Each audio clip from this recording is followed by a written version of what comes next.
Hi, எல்லோரும் எப்படி இருக்கீங்க? ஸோ இந்த வீடியோ இன்றைக்கி நம்ம என்ன பார்க்க போகிறோம்னா, எப்படி ப்ரேயர் பண்ணுறது, ஒரு சின்ன ஒரு எக்ஸாம்பிளோட பார்க்க போகிறோம்.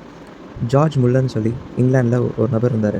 அவர் வந்து என்னென்னா 300 ஸ்டூடெண்ட்ஸ் 300 ஆர்ஃபன் வச்சு ஒரு ஸ்கூல் வந்து ஸ்டார்ட் பண்ணார். அவரோட சொத்தை எல்லாமே விற்று எல்லாமே காசை அதிலே போட்டு பில்டிங்லாம் கட்டிட்டு ஸ்டார்ட் பண்ணார். அன்றைக்கி வந்து என்ன ஆகுதுன்னா, அடுத்த நாள் இந்த ஸ்டூடெண்ட்ஸ்க்கு இந்த சில்ட்ரன்ஸ்க்கு எந்த சாப்பாடும் இல்லைன்னு வந்து சொல்கிறாங்க.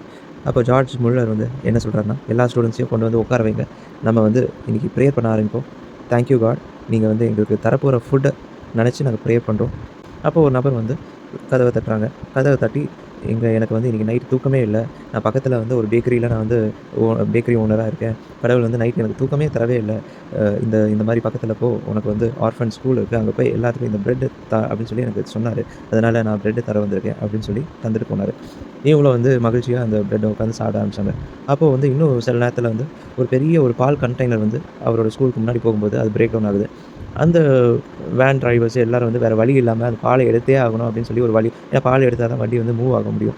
ஸோ பாலை வந்து எல்லாத்தையும் இவங்களுக்கே கொடுத்துட்டு, இந்த ஆர்ஃபன் பீப்புளுக்கே கொடுத்துட்டு அந்த வண்டியை எடுத்துகிட்டு போயிட்டாங்க. ஸோ ஜார்ஜ் முல்லரோட லைஃப் வந்து யார்கிட்டயும் டொனேஷனே வாங்கலை, எல்லாமே கடவுள்கிட்ட ஃபெய்த் மூலமாக வாங்கியே வந்து அந்த ஆர்ஃபனே வந்து நடத்தி முடிச்சு சக்ஸஸ்ஃபுல்லாக பண்ணியிருக்காங்க. இதோட லிங்க் வந்து உங்களுக்கு நான் ஷேர் பண்ணுறேன், நீங்கள் இதை பாருங்கள், இந்த ஸ்டோரி ரீட் பண்ணி.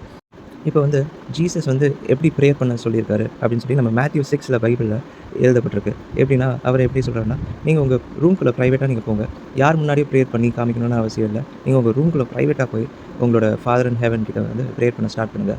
இன்னொரு ஒரு முக்கியமான விஷயம் அவர் வந்து சொல்லியிருக்காரு என்னென்னா, டோன்ட் பேபிள் லைக் பேகன்ஸ்னு சொல்லியிருக்காரு.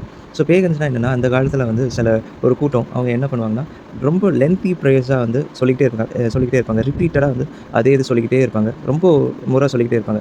இப்படி சொல்கிறனால என்ன ஆகும்னா, இந்த வார்த்தையெல்லாம் போய் கடவுள்கிட்ட போய் ரீச் ஆகும் சொல்லிக்கிட்டே இருந்தா அப்படின்னு சொல்லி அவங்க நம்புகிறாங்க.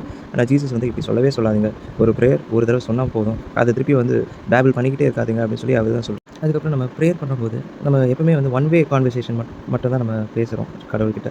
நம்ம சொல்கிறது தான் கடவுள் கேட்கணும், அந்த மாதிரி தான் நம்ம பட் கடவுள் வந்து 2 வே கான்வர்சேஷன்ஸ் கண்டிப்பாக இருக்கணும்ல. ஃபஸ்ட்டு வந்து கடவுள் நம்மளுக்கு என்ன சொல்லியிருக்காருன்னு சொல்லி நம்ம கேட்டுட்டு, அதுக்கப்புறம் அதை ஃபாலோ பண்ணக்கப்புறம் தான் நம்ம வந்து ப்ரேயர் பண்ணால் கடவுள் வந்து கேட்பார் நம்மளோட ப்ரேயர்ஸை.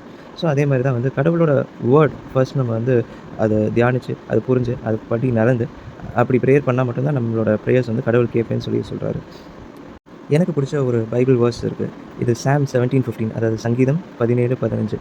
இந்த ஒரு வேர்ஸ் வச்சு தான் நான் வந்து எப்பவுமே ப்ரேயர் பண்ணுவேன். எப்படின்னா வந்து, நான் நீதியின் வழியாக உனது முகத்தை நான் பார்ப்பேன் அப்படின்னு சொல்லி ஒரு வேர்ஸ் இருக்குது. ஸோ இப்படி தான் நான் வந்து சில இதெல்லாம் ப்ரேயர் பண்ண இருக்கேன். Thank you so much. ஃபாலோ பண்ணுங்கள். தேங்க்யூ.